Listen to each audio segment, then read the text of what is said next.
இன்னைக்கு நம்முடைய கிளாஸ்ல வந்து பாத்தீங்கன்னா இந்த BEd first year first semester. Sir இந்த ஃபர்ஸ்ட் செமஸ்டர் எக்ஸாம் வந்து எப்போ நடக்கிறதுக்கான வாய்ப்பு இருக்கு அதை பத்தி நான் உங்களுக்கு டீட்டெயிலா சொல்றேன்.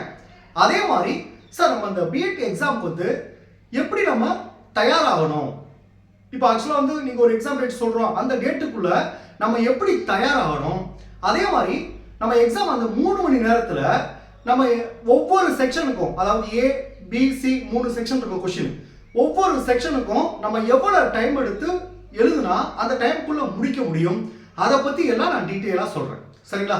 இப்போ பார்த்தீங்கன்னா ஒரு முக்கியமான விஷயம் பார்த்தீங்கன்னா, இந்த பிஎட் அட்மிஷன் போட்டுருக்காங்க பார்த்தீங்களா, அவங்க பாருங்க யூஜி முடிச்சுட்டு 3 வருஷம் கழிச்சு இல்லை 5 வருஷம் கழிச்சு, ஒரு சில பேர் 10 வருஷம் கழிச்சு கூட நம்ம பிஎட் அட்மிஷன் போட்டிருப்பாங்க.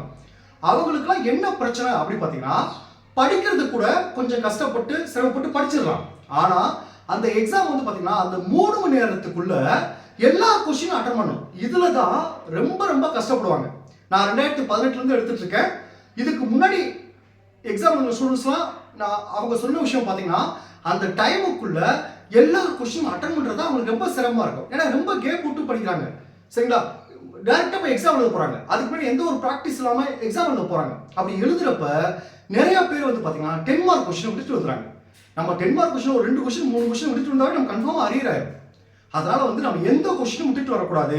அதே நேரத்தில் அந்த டைமுக்குள்ள நம்ம முடிக்கணும். அதுக்கு என்னெல்லாம் செய்யலாம் அதை பற்றிலாம் நான் உங்களுக்கு டீட்டெயிலாக சொல்கிறேன். இதெல்லாம் சொல்கிறதுக்கு முன்னாடி நம்மளுடைய இந்த BEd first year first semester கிளாஸ்ல புதுசாக ஜாயின் பண்ணுறதுக்கு நிறைய பேர் கால் பண்ணுறீங்க. நீங்கள் எப்படி ஜாயின் பண்ணணும்னா, என்னுடைய மொபைல் நம்பர் 9159084262 இந்த நம்பருக்கு நீங்கள் கால் பண்ணுங்க. நம்முடைய கிளாஸ்ல நீங்கள் எப்படி ஜாயின் பண்ணலாம் சொல்லி நான் உங்களுக்கு டீட்டெயிலாக சொல்லிடுவேன். அதே மாதிரி புதுசாக ஜாயின் பண்ணவங்களுக்கும் நான் இது வரைக்கும் நடந்த அந்த பழைய நோட்ஸ் எல்லாமே நான் உங்களுக்கு அனுப்பிச்சிடுவேன். ஸோ ஜாயின் பண்ண விருப்பப்படுறவங்க என்னுடைய மொபைல் நம்பருக்கு கால் பண்ணி டீட்டெயிலாக கேட்டு அதுக்கு பிறகு நம்ம கிளாஸ்ல ஜாயின் பண்ணிக்கலாம். சரிங்களா? Okay sir. இப்போ ஃபர்ஸ்ட் வந்து அந்த ப்ராக்டிஸ் தான் முக்கியம். அந்த 3 மணி நேரத்தில் ஒவ்வொரு செக்ஷனுக்கும் எவ்வளோ நேரம் எடுத்துக்கணும், அது எப்படி அந்த டைமுக்குள்ள முடிக்கணும், அதை பற்றி நான் சொல்கிறேன். சரிங்களா? இப்போ பாருங்க, நான் அடுத்த வாரத்துல இருந்து நம்ம கிளாஸ்ல ஜாயின் பண்ண எல்லாத்துக்கும் மாடல் டெஸ்ட் வைக்க ஆரம்பிச்சிடுறேன். அதாவது ஒவ்வொரு வாரமும் ஒரு சப்ஜெக்ட், அதில் 2 யூனிட் கொடுப்பேன். அந்த 2 யூனிட்ல இம்பார்ட்டன்ட் கொஸ்டின் கொடுப்பேன். அந்தந்த வாரம் படிச்சு நீங்க அட்டன் பண்ணிருங்க. அதாவது இது வரைக்கும் படிக்கல சார், நான் இப்போ இருந்தா படிக்க ஸ்டார்ட் பண்றேன் அப்படின்றவங்க கூட இன்னையில இருந்து நீங்க ஸ்டார்ட் பண்ணா கூட நீங்க வந்து கரெக்டா நான் சொல்ற மாதிரி அந்த டெஸ்ட் அட்டன் பண்ணி ப்ராக்டிஸ் பண்ணிட்டீங்கன்னா, ப்ராக்டிஸ் ரொம்ப ரொம்ப முக்கியம். சரிங்க? நிறைய பேர் ப்ராக்டிஸ் இல்லாமல் டேரக்டா எக்ஸாம் போய் தான் நிறைய கொஸ்டின் விட்டுட்டு வந்துறாங்க. ஸோ இந்த மாடல் டெஸ்ட்டை நம்ம கிளாஸ்ல ஜாயின் பண்ண எல்லாரும் நான் அடுத்த வாரத்துல இந்த மாடல் டெஸ்ட் உங்களை சொல்லுவேன்.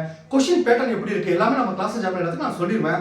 நீங்க அந்த டெஸ்ட்டை மட்டும் நீங்க கரெக்டா எக்ஸாம் வரைக்கும் ஃபாலோ பண்ணி அட்டன் பண்ணிட்டு வந்துருங்க. எக்ஸாம் நம்ம நல்ல மார்க் எடுத்துடலாம். எக்ஸாம் பத்தின பயமே இருக்காது. இப்போ இருந்தே கொஞ்சம் கொஞ்சமா படிச்சுட்டு போயிட்டோம்னா எக்ஸாமுக்கு அந்த பயம் இருக்காது. நம்ம மொத்தமா எக்ஸாம் டேத்துல படிச்சாக்கா, ஏன்னா ஃபர்ஸ்ட் இயர் சிலபஸ் வந்து ரொம்ப பெருசு. அந்த எக்ஸாம் டேத்துல படிக்கிறப்ப எந்த சப்ஜெக்ட் படிக்கணும், இது இவ்வளவு இருக்கு இது இவ்வளவு இருக்குன்னு சொல்லி ஒரு பெரிய குழப்பம் வந்துடும். அதனால இப்ப இருந்து கொஞ்சம் கொஞ்சமா படிச்சுட்டு வந்துருங்க. அதனால தான் நான் ஒவ்வொரு வாரமும் ஒரு சப்ஜெக்ட்ல 2 யூனிட்டா நான் ஒரு டெஸ்ட் வச்சுட்டு வரேன். நீங்க கரெக்டா இதை ஃபாலோ பண்ணிட்டு வந்தீங்கன்னா எக்ஸாமுக்கு முன்னாடி நம்ம தரவா முடிச்சிடலாம். சரிங்களா? ஓகே. இப்போ ஃபர்ஸ்ட் வந்து எக்ஸாம் வந்து எந்த டேட்ல உங்களுக்கு நடக்க வாய்ப்பு இருக்கு அப்படி பாத்தீங்கன்னா, நல்லா கவனிச்சுங்க.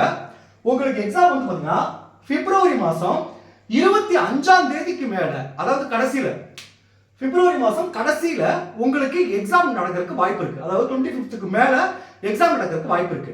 அப்படி இல்லைன்னா மார்ச் முதல் வாரம் இல்லைன்னா 2வது வாரம், மார்ச் மாசம் வந்து முதல் வாரம் இல்ல 2வது வாரத்துல உங்களுக்கு செமஸ்டர் எக்ஸாம் நடக்கிறதுக்கான வாய்ப்பு அதிகமா இருக்கு. சரிங்களா? இப்போ இந்த டேட் சொல்லிட்டேன். அடுத்து ஓகே சார். இப்போ கொஸ்டின்ல வந்து part A, part B, part C 3 section இருக்கு. இப்போ ஃபர்ஸ்ட் வந்து நான் இதுக்கு முன்னாடி நான் 2018 எடுத்துட்டு சொல்லியிருக்கேன். இதுக்கு முன்னாடி நம்ம கிளாஸ்ல ஜாயின் பண்ணி படிச்சுட்டு போனவங்க எல்லாமே வந்து நான் என்ன சொல்லியிருக்கேன் அப்படின்னு பாத்தீங்கன்னா, ஃபர்ஸ்ட் வந்து பார்ட் சி செலக்ட் பண்ணிருங்க. அதாவது 10 மார்க் கொஸ்டினை செலக்ட் பண்ணிருங்க அப்படின்னு நான் சொல்லியிருக்கேன். சரிங்களா? இப்போ 10 மார்க் கொஸ்டின் எடுத்தீங்கன்னா 5 கொஸ்டின் அட்டன் பண்ணணும். ஒரு கொஸ்டினுக்கு 10 மார்க், மொத்தம் 50 மார்க். சரிங்களா? ஒவ்வொரு கொஸ்டினுக்கும் எவ்வளவு பேஜஸ் சார் எழுதணும் பார்த்தீங்கன்னா, 5.5 பக்கத்துல இருந்து 6 பக்கம், 5.5 பக்கம் இருந்தால் போதும். ஒரு சில கொஸ்டினுக்கு ஒரு பக்கம் கூடும். சரிங்களா? ஒரு 6 பக்கம் வரலாம். ஸோ இதை தாண்டி நீங்க எழுத வேண்டாம். ஒரே கொஸ்டின் போய் 8 பக்கம் எழுதிட்டு அடுத்த ஒரு 10 மார்க் கொஸ்டின் 3 பக்கம் எழுதுனா மார்க் சரியா வராது. எல்லா கொஸ்டினுக்கும் ஈக்குவல் பேஜஸ் கொடுக்கணும். ஸோ ஒரு கொஸ்டினுக்கும் 5.5 பக்கம் அப்படி இல்லைன்னா 6 பக்கம். சரிங்களா? ஸோ 5 கொஸ்டினுக்கு மொத்தம் வந்து பாத்தீங்கன்னா உங்களுக்கு 27.5 பக்கம் வரும். 27 and half pages வரும் சரிங்களா, 27 பக்கம் வரும் சரிங்களா. இந்த பார்ட் சிக்கு நீங்க எவ்வளவு டைம் எடுத்துக்கணும்னா 2 மணி நேரம் எடுத்துக்கணும். இந்த 5 10 மார்க் क्वेश्चन வந்து 2 மணி நேரம் எடுத்துக்கணும். 2 மணி நேரத்துக்குள்ள ஃபர்ஸ்ட் 2 மணி நேரத்துக்குள்ள நீங்க 10 மார்க் क्वेश्चन முடிச்சிடணும் சரிங்களா. அடுத்து பார்ட் பி பாருங்க, 3 क्वेश्चन அட்டெண்ட் பண்ணனும். ஒரு क्वेश्चनக்கு வந்து 5 மார்க், மொத்தம் வந்து 15 மார்க் சரிங்களா. இந்த 5 மார்க் क्वेश्चनக்கு எவ்வளவு பேஜஸா எழுதணும் அப்படினு பாருங்க, 2.5 பக்கத்துல இருந்து அதிகபட்சம் 3 பக்கம். 5 மார்க் क्वेश्चन 5 பக்கம் 6 பக்கம் எழுதாதீங்க, அது டைம் தான் வேஸ்ட் ஆகும் சரிங்களா. சோ 2.5 பக்கம் அதிகபட்சம் 3 பக்கம். இப்போ 2.5 பக்கம் மாதிரி வச்சோம்னா உங்களுக்கு மொத்தம் வந்து 7.5 பக்கம் வரும் சரிங்களா. சோ இந்த பார்ட் பி க்கு எவ்வளவு டைம் எடுத்துக்கணும்னா 45 நிமிஷம். ஏன்னா 3 5 மார்க் क्वेश्चन தான், 45 நிமிஷம் எடுத்துக்கணும் சரிங்களா. அடுத்து last part A, 1 mark question 5 question கேட்பாங்க.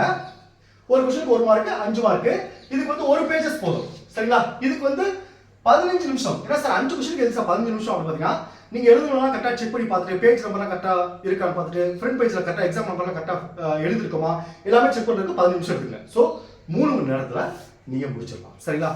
இப்போ நான் மாடல் டெஸ்ட் முக்கியமா வைக்கிறதுக்கு காரணமே வந்து நீங்க வந்து இந்த 10 மார்க் क्वेश्चனை கரெக்ட்டா 2 மணி நேரத்துல இந்த 5 क्वेश्चனை எழுத பிராக்டீஸ் பண்ணிட்டீங்கன்னா உங்களுக்கு அரியரே வராது, நல்ல மார்க் எடுத்துடலாம்.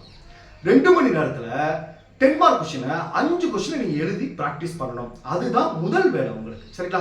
சோ நான் வந்து நம்ம கிளாஸ் எல்லாத்துக்கும் அடுத்த வாரம் எந்த போர்ஷன் டெஸ்ட் எத்தனை क्वेश्चन கேட்பேன், 1 மார்க் क्वेश्चन எத்தனை கேட்பேன் அப்படின்றத நம்ம கிளாஸ் எல்லாத்துக்கும் நான் சொல்லிடுறேன் சரிங்களா. அதை வந்து அடுத்த வாரத்துல இருந்து நீங்க டெஸ்ட் அட்டெண்ட் பண்ண ஸ்டார்ட் பண்ணலாம் சரிங்களா. சோ இதுதான் நம்ம எக்ஸாம் பேட்டர்ன், இதை நல்லா மைண்ட்ல வச்சுக்கோங்க. இனிமேல் இது வரைக்கும் படிக்கலன்னா கூட இப்ப இருந்து படிக்க ஆரம்பிச்சிருங்க. கடைசி நேரத்துல உட்காந்து மொத்தமா படிக்காதீங்க, ரொம்ப கஷ்டமாயிடும்.